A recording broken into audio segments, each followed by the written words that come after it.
উৰুষা পজাত আজি এটা ৰঙীন চাকি জ্বলিছে। আজি আৰম্ভ হৈছে আন এক মায়াৰ বান্ধোন। এখন ধ্বংস হৈ যোৱাৰ ঘৰত আজি আকৌ আৰম্ভ হৈছে সৃষ্টিৰ যাত্ৰা। কাঞ্চনৰ আজি তন্ময়লৈ লাজ লাগিছে। কিয় জানো এক প্ৰকাশ কৰিব নোৱাৰা ভয়েও তাইক বেৰি ধৰিছে। লাজ ভয়ৰ মিশ্ৰণত তাই একাষৰীয়া হৈ পৰি আছে বিছনাত। ঐ তন্ময়ৰ মাতত তাই উচপ খাই উঠিল।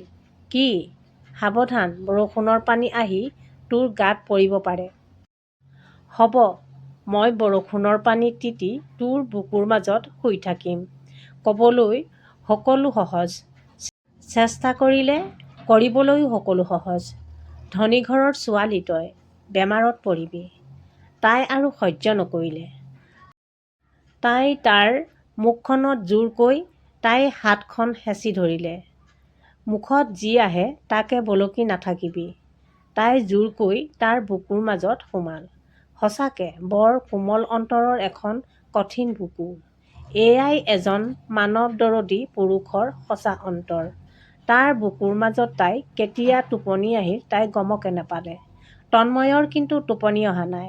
তাৰ চকুৰ পৰ্দাত ভাহি আছে কাঞ্চন অবিহনে পাৰ কৰা উজাগৰি ৰাতিবোৰ। কান্দি কান্দি তিয়াই পেলোৱা তাৰ সেই কোমল গাৰুটো। ক'ৰ পৰা কি হ'ল সেই দিনবোৰ? কলং নদীৰ কহুৱাৰ মাজত কাঞ্চন আৰু সি। কাষত কলং নদীৰ নীলা জলৰাশিৰ কুলু কুলু ধ্বনিৰ নিৰবিচ্ছিন্ন গীত। বালিচৰত তাই আৰু তাই কোমল কোচত মূৰ থৈ তন্ময়। মই এজন খেতিয়ক, মা-দেউতা নথকা ল'ৰা। তই মোক দুখীয়া বুলি এদিন প্ৰতাৰণা নকৰতো? ধেৎ, প্ৰেম তেনেকুৱা নহয় অ'। প্ৰেমত ধনী দুখীয়াৰ প্ৰশ্ন নাহে। মই তোৰ মৰমৰ মাজতে জীৱনৰ সুখ অনুভৱ কৰিম। সি উঠি বহিছিল আৰু তাই হাতখন জোৰকৈ টানি আনি তাৰ বুকুৰ মাজত লৈছিল। তোক বহুত ভাল পাওঁ অ' কাঞ্চন। মইও তোৰ কাৰণে বলিয়া। দিন গৈছিল, সময় গৈছিল। কাঞ্চন আৰু তন্ময়ৰ প্ৰেমৰ গভীৰ পৰা গভীৰ হৈছিল। আজি সিহঁতৰ গাঁৱৰ হৰি মহাজনৰ জীয়েকৰ বিয়া। সকলো বিয়াত ব্যস্ত। কাঞ্চনহঁত কইনা সজোৱাত ব্যস্ত। আৰু তন্ময় মহাজনৰ ঘৰৰ ইটো সিটো কৰোঁতে মহাজনৰ ভনীয়েকৰ ল'ৰা অনুৰাগ আহিছে। ঘৰ গুৱাহাটীত। পিন্ধনত দামী দামী জিন্স টি-চাৰ্ট। হাতত অত্যাধুনিক ঘড়ী, দামী জোতা, চকুত গগলছ। তন্ময়ৰ বাবে সেয়া কল্পনাৰো বাহিৰত।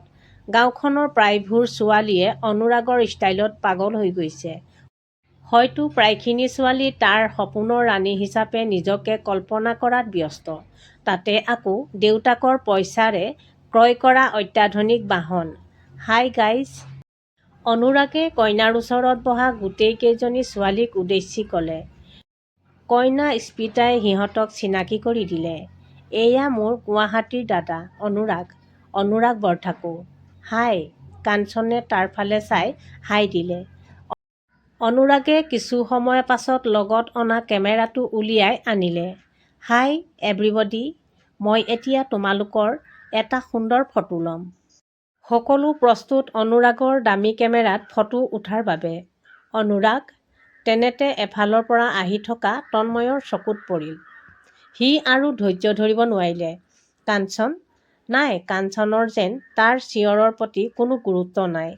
সি এক প্ৰকাৰৰ জোৰকৈ চিঞৰিলে, কাঞ্চন! তাই এইবাৰ তাৰ ফালে ঘূৰি চালে। কি হ'ল? তই অকণমান বাহিৰত আহচোন। কিয়? প্ৰশ্ন নকৰিবি। কিছু সময়ৰ পাছত কাঞ্চন বাহিৰত ওলাই আহিল। ক, কি হ'ল তোৰ? সেই গুৱাহাটীৰ ল'ৰাজনৰ একেবাৰে কান্ধত উঠিব বিচাৰি আছ যে? তন্ময়। কথা ভালকৈ কবি। কি বেয়াকৈ ক'লো?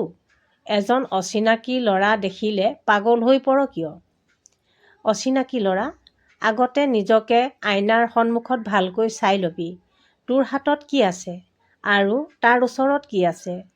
তাই তাৰ ওচৰৰ পৰা গুচি যাবলৈ আকৌ উভতি আহিল। ঐ শুন, তোৰ ঘৰততো চাগে আইনা এখনো নাই। মই দিম বাৰু দে। কথাখিনি কৈ তাই আঁতৰি গ'ল। কি? কাঞ্চনৰ ইমান পৰিৱৰ্তন? তাৰ মানে? তাইও অইন ছোৱালীৰ দৰে একে নেকি? বিয়া ঘৰৰ পধূলি উদুলি মুদুলি। কাঞ্চনহঁতৰ মনত যেন আজি আনন্দৰ সীমা নাই। হাই। অনুৰাগে এটা মিচিকীয়া হাঁহিৰে কাঞ্চনক হাই ক'লে। হাই, তোমাৰ নাম? কাঞ্চন বৰুৱা। তুমি দেখিবলৈ খুব ধুনীয়া। মই আচলতে বিশ্বাসে কৰিব পৰা নাছিলোঁ এনেহেন ভিতৰৰ অঞ্চলতো যে চেলিব্ৰিটিৰ দৰে ছোৱালী থাকে। কাঞ্চনৰ আজি মনটো বহুত ভাল লাগিল। তাইক চহৰৰ এজন অভিজাত ঘৰৰ ল'ৰাই ধুনীয়া বুলি কৈছে। ধন্যবাদ, তুমিও বহুত ধুনীয়া। এজনে আনজনক ধুনীয়া বুলি কোৱাৰ পাছত এইজনেও সেইজনক ধুনীয়া বুলি কোৱাটো আমাৰ মানুহৰ এক স্বভাৱ। সেই যে ল'ৰাজন তোমাৰ কোন হয়? তন্ময়ক এতিয়া তাই কি বুলি চিনাকি দিব? মোৰ মানে বয়ফ্ৰেণ্ড। কাম নাই আৰু। সেই মক্কেলটোৰ তোমাৰ বয়ফ্ৰেণ্ড হোৱাৰ যোগ্যনে? তুমি ইমান ধুনীয়া। অনুৰাগৰ কথাষাৰে তাইৰ মগজুত খেলিমেলি লগালে। সেই মুহূৰ্ততে তাইৰ তন্ময়ৰ প্ৰতি এক বুজাব নোৱাৰা ঘৃণাভাৱ জাগিছিল। মই তোমাক ভাল পাব বিচাৰোঁ। কি? অনুৰাগে বাৰু কি কৈছে? সি বাৰু সঁচাকৈয়ে কৈছেনে? তাৰ নিচিনা ল'ৰা এজনৰ প্ৰস্তাৱ তাই কেনেকৈ নাকচ কৰিব? তাতে আকৌ চহৰৰ ল'ৰা। আৰু তন্ময়ৰতো তাই পত্নী নহয়। তাক ভালহে পাইছিল, আজিৰ পৰা নাপায়। কি হ'ল? Answer please. মইও তোমাক ভাল পাই পেলাইছোঁ। ঠিক আছে, তেতিয়াহ'লে মোৰ প্ৰস্তাৱ এটা মানিবানে?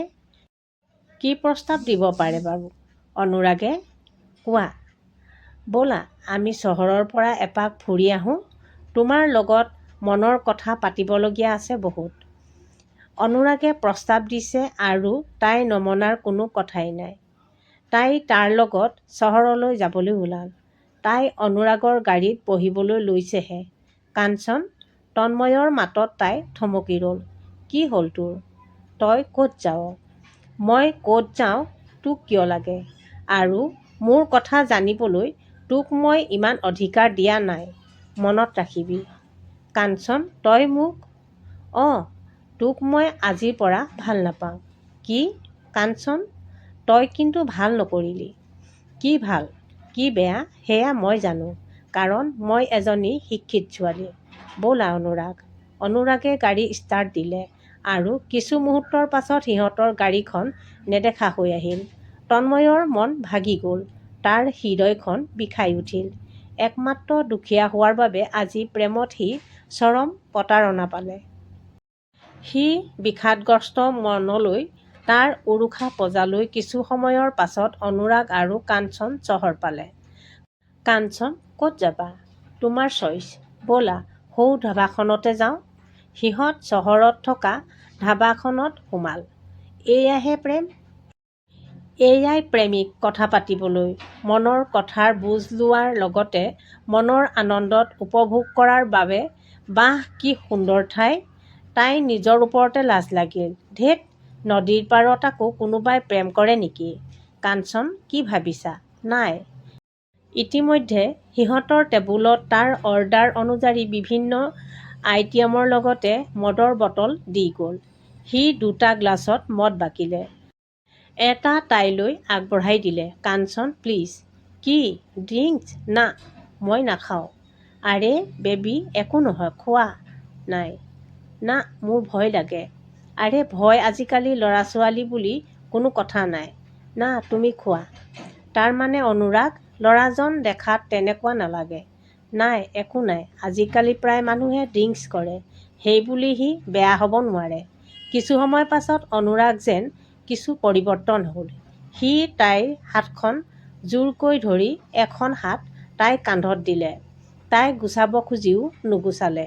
সি তাইক ভাল পায়, গতিকে ভালপোৱাৰ স্বাৰ্থত সি তাইৰ কান্ধত হাত থ'ব পৰা অধিকাৰ তাৰ আছে। কাঞ্চন তুমি যদি মোক ভাল পোৱা। পাওঁ। তুমি মোক আজি তোমাৰ দেহটো সঁপি দিব লাগিব। কি?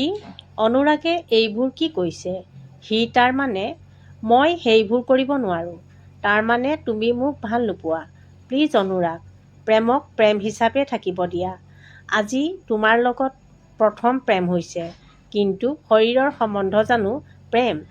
আৰে, প্ৰেমৰ কাৰণে তুমি সকলো ত্যাগ কৰিব লাগিব। মই নোৱাৰোঁ অনুৰাগ। সি তাইক জোৰকৈ সাৱটি ধৰিলে। তাই উপায় নাপাই চিঞৰি দিলে। তাই চিঞৰত সি তাইক মুক্ত কৰি দিলে। তই মোৰ উদ্দেশ্য পূৰণ নকৰিলি ন?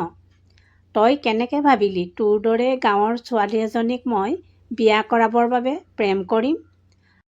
তোক মই উপভোগ কৰিব বিচাৰিছিলোঁ। সি কথাখিনি কৈ ওলাই গ'ল। তাই গোটেই গাটো কঁপিছিল। কি প্ৰেমিক এইজন! আচলতে ভুল তাইৰ। এদিন দেখাতে এজন মানুহ প্ৰেম জন্ম পায়। সেই প্ৰেম নিশ্চয় স্বাৰ্থসিদ্ধিৰ বাবেহে। তাই হতাশা মন লৈ ঘৰলৈ উভতিল।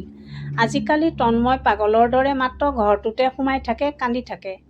সি যে তাইক সঁচা অন্তৰেৰে ভাল পাইছিল, কিন্তু তাই তাক মাত্ৰ এদিনৰ চিনাকি ল'ৰা এটাক পাই প্ৰতাৰণা কৰিলে। কাক বিশ্বাস কৰিব তাই বলিয়াৰ দৰে তন্ময়ক বিচাৰি ফুৰিছে, কিন্তু সি যে ক'তো নাই। খেতি পথাৰতো বিচাৰি আহিছে, কিন্তু সি নাই। তাই বাৰু তাক অলপ কষ্ট দিছেনে? তাই আজি পলে পলে উপলব্ধি কৰিছে। তাই তাৰ মৰমৰ অভাৱ অনুভৱ কৰিছে। সি জানো আকৌ তাইক আঁকোৱালি ল'ব? তাই পাগলীৰ দৰে তাক ঘৰত বিচাৰি গ'ল। তন্ময়, অ' তন্ময়! নাই, তাৰ কোনো সঁহাৰি নাই। তাই বাঁহৰ দৰজাখন ঠেলি ভিতৰলৈ সোমাই গ'ল। সি বিচনাত শুই আছিলে। তই আকৌ কিয় আহিছ? মোক জ্বলাই মাৰিব নাহিবি। যা, এতিয়াই ওলাই যা মোৰ ঘৰৰ পৰা, ওলাই যা। মই তোৰ ভৰিত ধৰিছোঁ অ' কাঞ্চন! মোক অকণমান সুখত থাকিব দে। তোৰ বিয়াৰ নিমন্ত্ৰণ পত্ৰ মোক নালাগে। তাই তাক সাৱটি ধৰিছিল। তই মোক ভুল বুজিছ অ' তন্ময়। মই তোৰ কাষত একেবাৰে গুচি আহিলোঁ। তাই তাক সকলো ক'লে আৰু তাই ভুলৰ বাবে ক্ষমা বিচৰিলে। মই তোক সঁচা হৃদয়েৰে ভাল পাওঁ, গতিকে তোক গ্ৰহণ কৰিবলৈ মই সদায় প্ৰস্তুত। যদি তই উৰুষা পূজাত সপোন দেখিব পাৰ, থাক মোৰ লগতে চিৰজীৱন। তাই তাক আকৌ জোৰকৈ সাৱটি ধৰিছিল। পাৰিম তন্ময়, উৰুষা পূজাৰ মাজতেই আমি জীৱনৰ সপোন ৰচিম। আৰম্ভ হ'ল তন্ময় আৰু কাঞ্চনৰ উৰুষা পূজাত এখন। নমস্কাৰ বন্ধু বান্ধৱীসকল, এই ভিডিঅ'টোৰ ভইচ ময়ে দিছোঁ আৰু সম্পূৰ্ণ এইটো মোৰ নিজৰ ভিডিঅ' হয়। আপোনালোকে মোৰ ভিডিঅ'টো আগবঢ়াই লৈ যাব বুলি মই আশা কৰিলোঁ।